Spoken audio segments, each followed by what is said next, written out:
From the first page, Lena Dunham invites us into the unfiltered archive of her life, raw, hilarious, and sometimes painfully relatable. Beat. This is not just another celebrity memoir.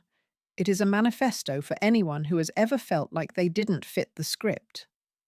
Growing up and owning the awkward Lena's narrative begins in the leafy bohemian corners of Brooklyn, where she grows up among artists, eccentrics, and the perpetual hum of creative possibility. Beat.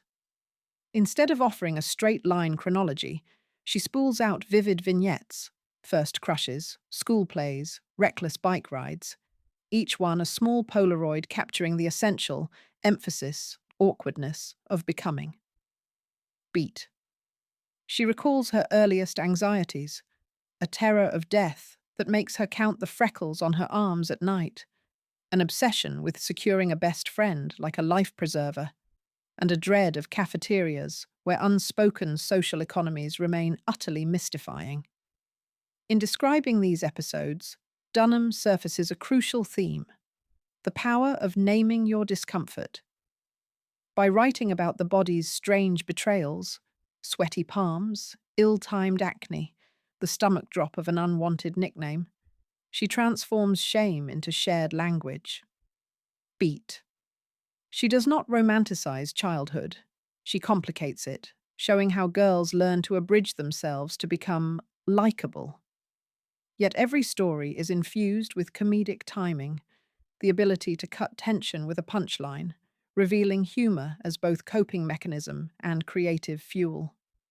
A standout moment is her middle school play, where she auditions for the ingenue but is cast as tree number 3, Beat. Instead of shrinking, she embellishes her single line, steals the scene, and senses for the first time that storytelling can be both refuge and rebellion. Emphasis, voice, and agency begin here, in the margins of the script.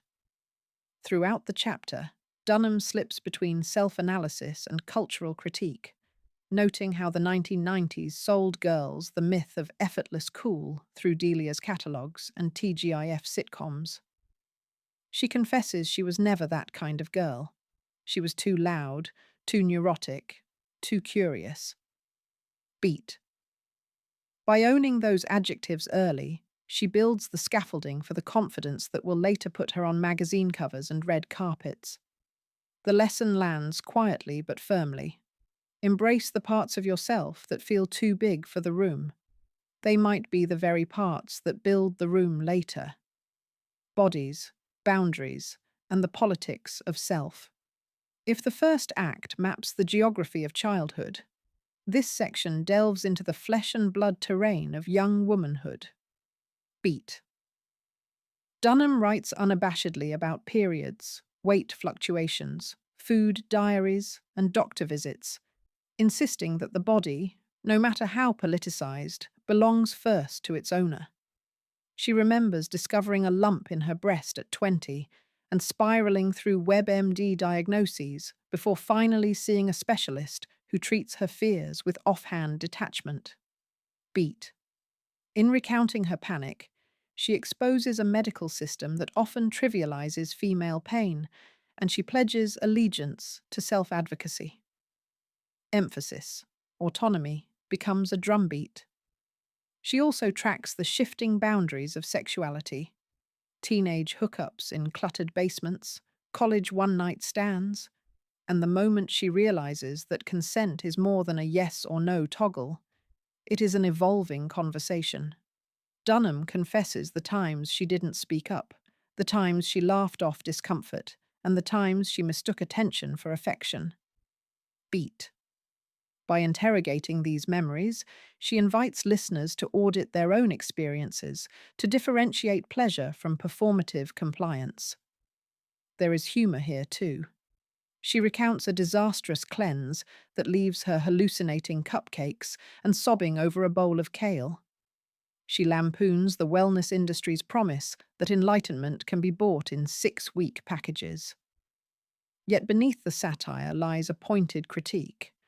When society packages self-worth in body size, Women are conscripted into an endless loop of improvement. Beat.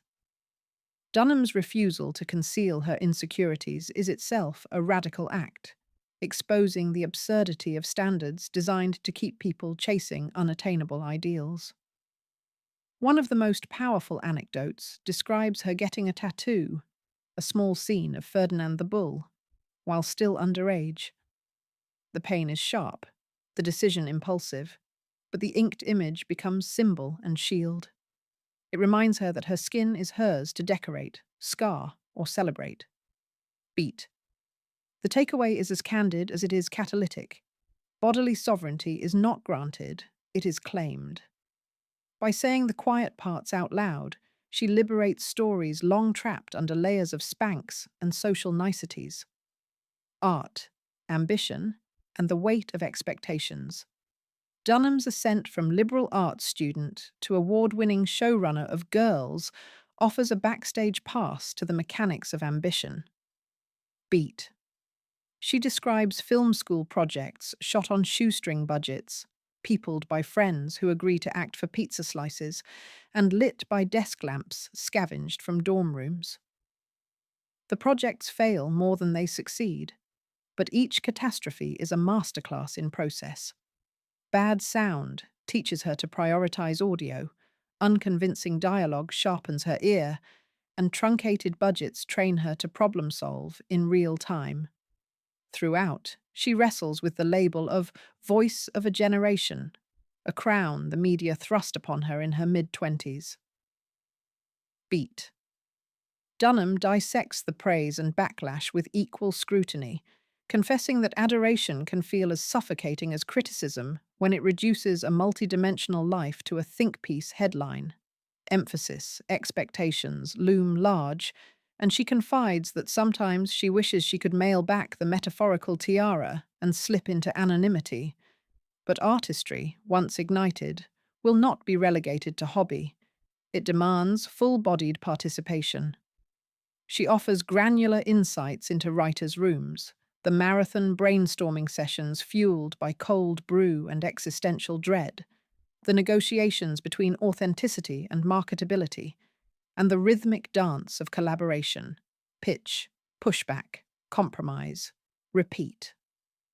Beat.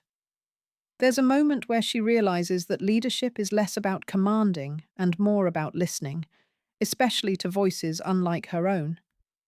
This evolution informs her future projects and her advocacy for inclusive hiring, proving that growth is inseparable from humility. Yet ambition has a shadow side. Dunham candidly addresses professional jealousy, including her own. She recalls scrolling through festival lineups, eyes stinging as she counts names that are not hers. Beat. Instead of dismissing the emotion, she interrogates it, treating envy as a data point, signaling what she wants but hasn't yet achieved. The recalibration is freeing. Envy is not evidence of moral failure. It is a compass pointing toward emphasis, desire. By pulling back the curtain on her creative journey, Dunham de-glamorizes success and reframes it as a series of choices, some inspired, some questionable, all instructive. She argues that ambition is not a ladder, but a labyrinth. Each wrong turn expands the map. Love, lust, and messy relationships. In her final thematic tapestry, Dunham navigates the unpredictable terrain of modern romance, where text bubbles are teeming with subtext and commitment can feel like an endangered species. Beat.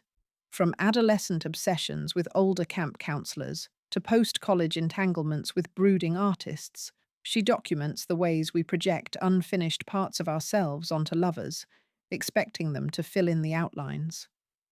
The result is often comedic, occasionally catastrophic.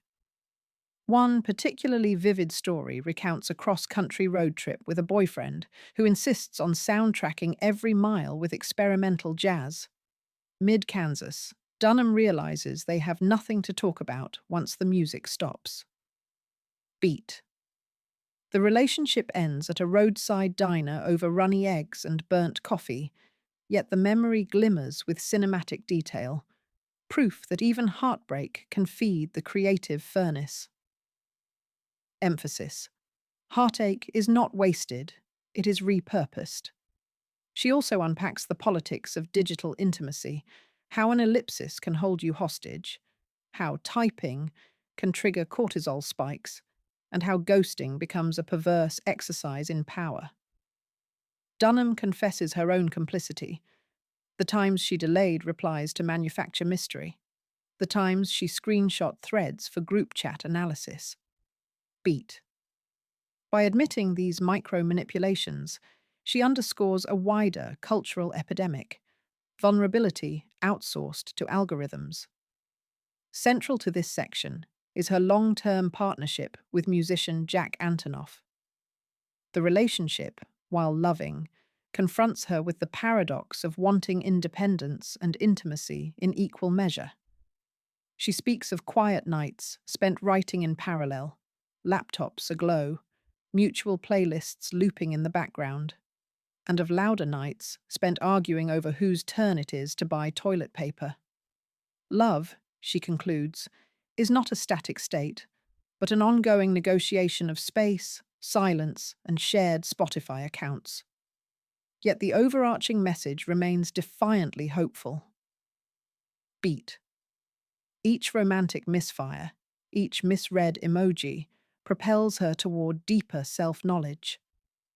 She reminds listeners that relationships are laboratories where our best and worst impulses surface.